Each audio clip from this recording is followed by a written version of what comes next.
Welcome to Granny's Kitchen on Laid Back Farm. We're making biscuits today with Madison. I have a biscuit video on the YouTube channel, but Madison is here today. She's the newer generation that wants to learn to cook, and I'm so pleased she wants to learn to cook. So we're going to make some delicious biscuits. First of all, we washed our hands. We washed them good. Yes, that's the first thing. Don't ever leave that important step off. But we're going to measure out our flour. I put the flour in this because it's easier to work with. If you want to go ahead and get your 3 cups of flour, then I will get mine. Actually, I only have 2 sets of measuring cups. If I had more, we could work together, but we'll do it this way.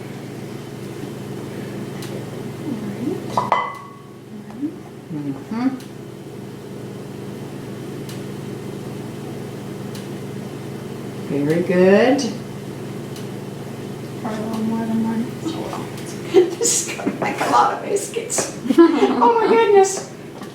We'll be out on the road begging people to take a biscuit. Okay, I'll get my 3 cups, please, ma'am. Okay, let's see, that's sort of backwards for me somehow. Okay, maybe this. Okay, I know it. Something's not right. Okay, forget it. This is how we really do it. Yeah. All right, 1.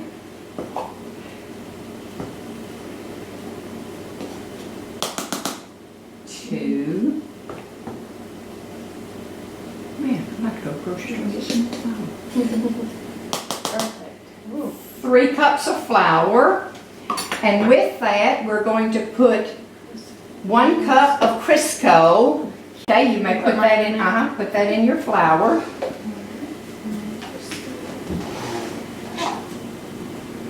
Okay, that looks good. Okay, and I'll get me a cup of Crisco.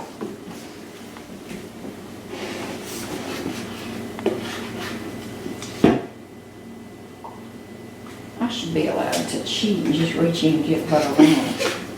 Did anybody hear that? Granny, how do you normally get the Crisco out? I get the Crisco out by just sticking my clean hand in and getting what looks right, feels right, and it works. But we're doing this so that those watching will know exactly how much Crisco to put in the biscuits. So we've got 3 cups of flour, we've got 1 cup of Crisco, and the buttermilk is especially hard to judge what you need because we're going for consistency. Oh, that's my cup. Wait, don't leave. Okay, we're going to use this. Okay. So how many cups of buttermilk? We're going to start with 1 cup. Okay?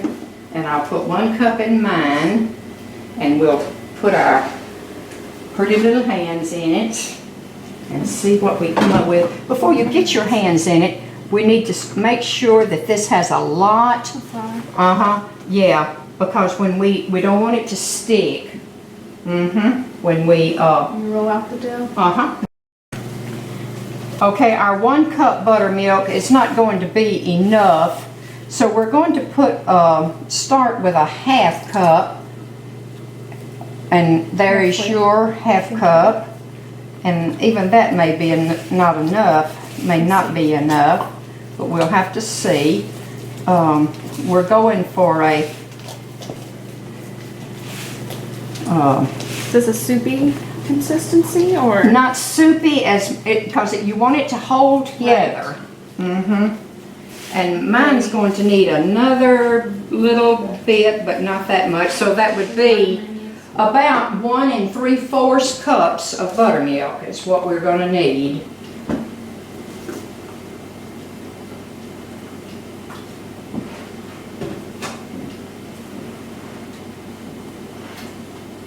And here is your extra buttermilk. Okay, all right, we'll see before we add any more. But I just take my hand like I'm exercising with an exercise ball or something, just, you know, get rough with it.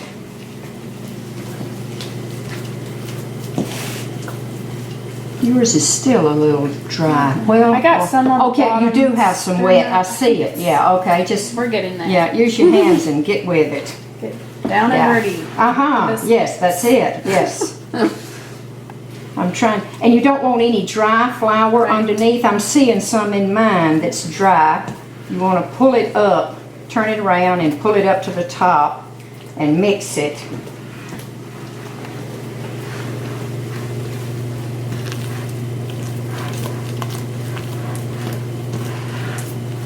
Looking good, looking good. Okay. Most of the flour, most Yeah. of it. Okay, mix it up. Take your fingers and mix it up good. You may need I believe you're going to need A little bit another. more. Okay, do that. I believe that's one reason it's not working Okay. real well. It's making sounds. Yeah, that's good sounds. That's good. Yeah, it's going to be good. Looking good. Yeah. Go up under it. We're going to pick it up, ever how much you'll pick up at the time, and put yours, you know what, we're going to have to. You're right. we got Okay, some. all right. Put yours right up here. That's okay. Yeah, that's okay. All right. Slop. All right, if you don't have one of these plastic Tupperware things to roll out your dough out on, what do you do? Well, you can if you've got the kind of counter that you can work on. Mine is. I could actually put the flour down. I do that often for pie crust and such. I just sprinkle the flour on my counter. On my countertop, and work with it that way. Whoops. I think I flung some dough. You're so funny.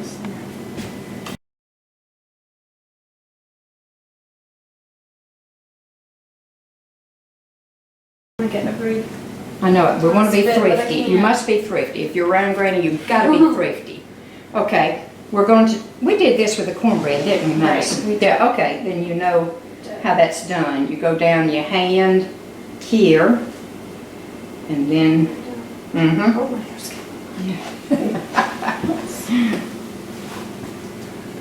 and then each finger,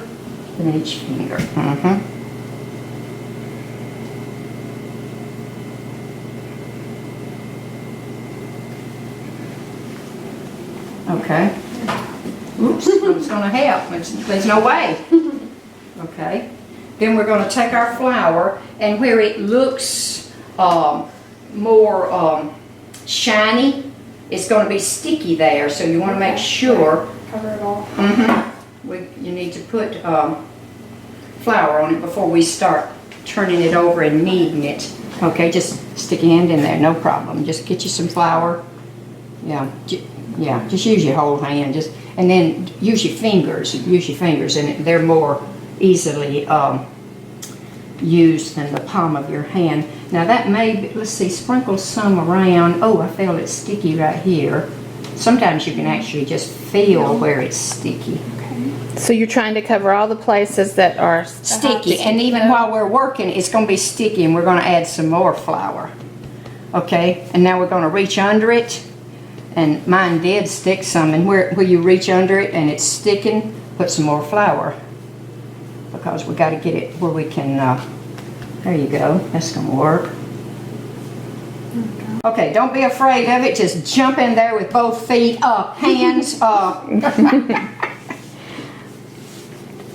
But mine's about ready. Yours may be. Almost there. Okay. Let's see what we got. Let's see. Yeah, it's a little salt. Uh-oh, I've turned it for you to get your flour on it. And we want it to be in one One big piece. block. Yeah, so that when we flip it over, it's going to be ready. Okay. Okay. And now we're going to flip it over. Can you reach under it and just grab it and flip the whole thing over? Both hands. Mm-hmm. Oh, yeah. Jump in. Yeah. Can you do that? You're doing it? Yeah. Okay. I saw some, I saw think where there it had is a little stuck. Uh-huh. Okay, now, okay. And now we're going to do this with our hands. You can use a rolling pin if you want to, There's no need to get your rolling pin dirty. Hands have always worked better than anything else. Okay, looking good. Okay, that may be a little, okay, sticky. Put your little flour. Okay, a little thick. They won't get done if it's too thick. Okay, see there? Okay, now, very good. All right, this is a biscuit cutter, makes a bigger biscuit. This one makes a smaller biscuit. My Granny Adams, my mother's mother, gave me this. I used to visit her often, and she made really good biscuits. This is a Vienna sausage can, an older one. The newer ones are made out of some type of very soft aluminum that will just crush in your hands. This does not. It's very sharp around here. She cut the bottom out, made a hole in it so when you go down to make your biscuit, it'll get air and it'll turn loose. And this is a good biscuit cutter. Okay, which do you want to use, Madison? Let's do some of each. Okay. Take turns. Yeah, I'll make some big ones, and then you can make some big ones. But just we'll make several before we start picking them up. And you'll need to dip it in the flour each time.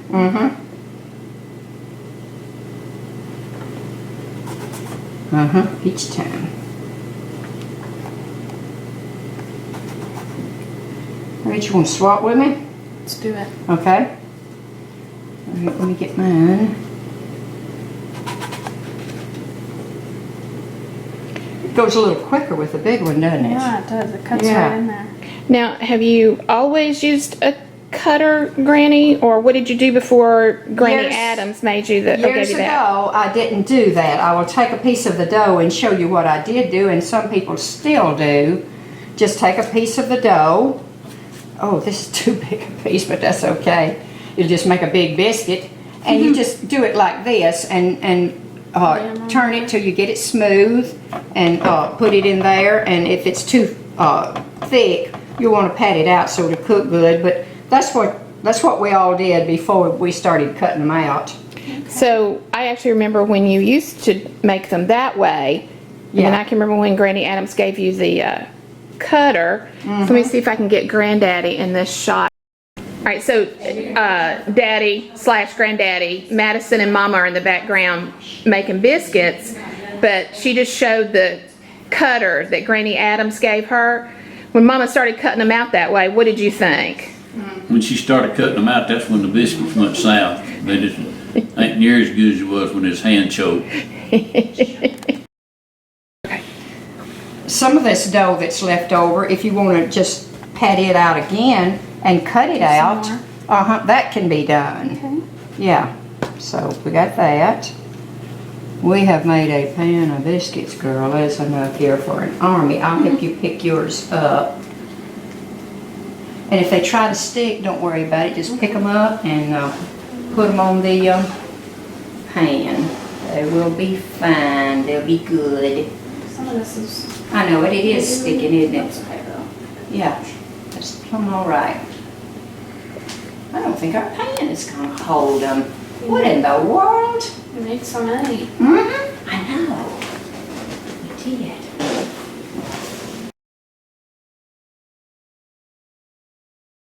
Okay, if there's more dough left over than your pan will hold, you can get a cake pan or whatever else you want to use and put them in there. But you'll want to put the cake pan in the fridge while these are cooking, because if it gets warm, it will start rising, and you don't want them to rise till the heat of the oven hits them.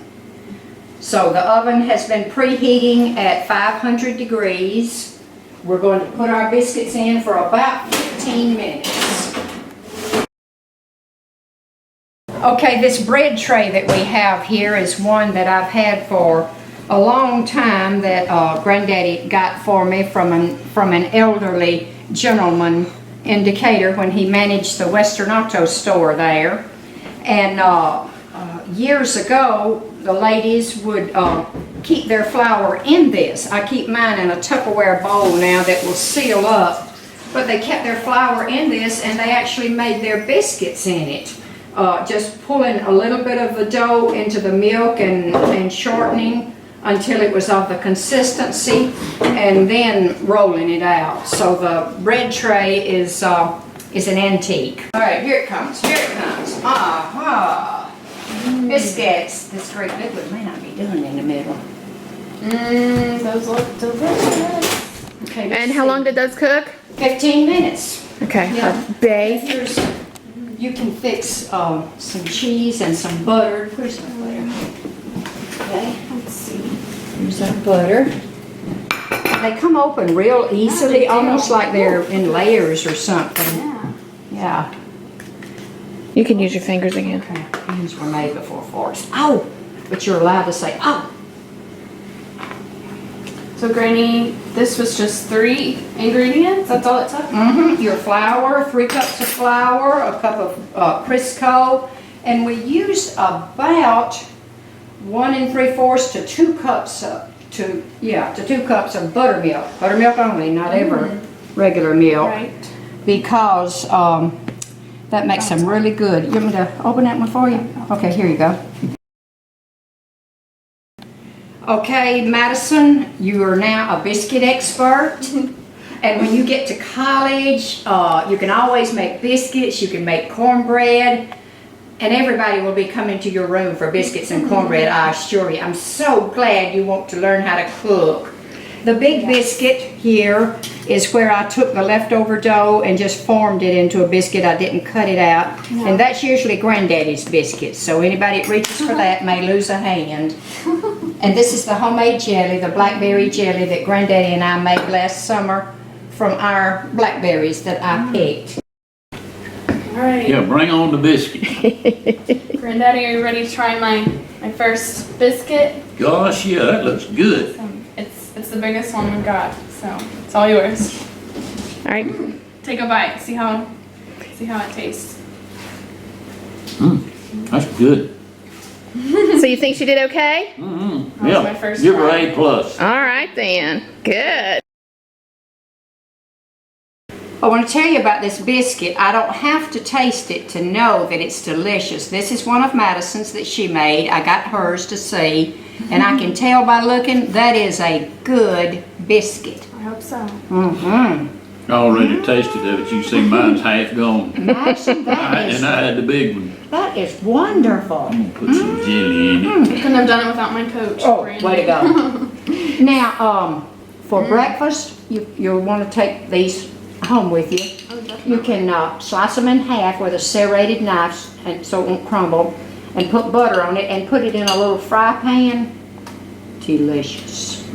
Delicious. So good. Mm-hmm. Yeah. 50. Good stuff. So now tell again about the blackberry jelly, Mama. Or Daddy. Granddaddy and I made tons of blackberry jelly last summer from the berries that grow here, and I picked them, and as I picked them, I went ahead and made the juice and put the juice in the freezer. And then one day we got brave, had no idea there was that much juice in the freezer. We made jelly and made jelly and made blackberry jelly, but it has a special taste that is so good that you can't get anywhere else with that homemade blackberry jelly. Yeah, there you hold on. All right. Oh, there we go.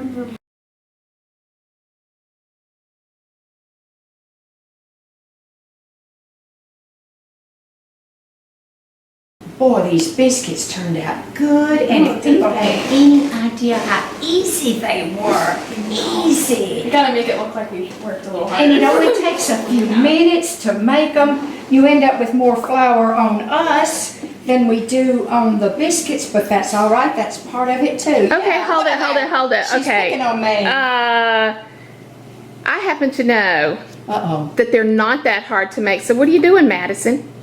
Trying to make us think you worked really hard? Maybe. How many biscuits has the cameraman made? Okay, the cameraman has not made many biscuits. I'm a camera person, by the way. Yes. Okay. But, Granny, I've shot a lot of video, and I've eaten a lot of your biscuits. Oh, that counts. Yes, Okay, you yes, can tell they're yes, easy to yes. make because you've eaten a lot. Uh-huh, yeah, Okay, yeah. I get that.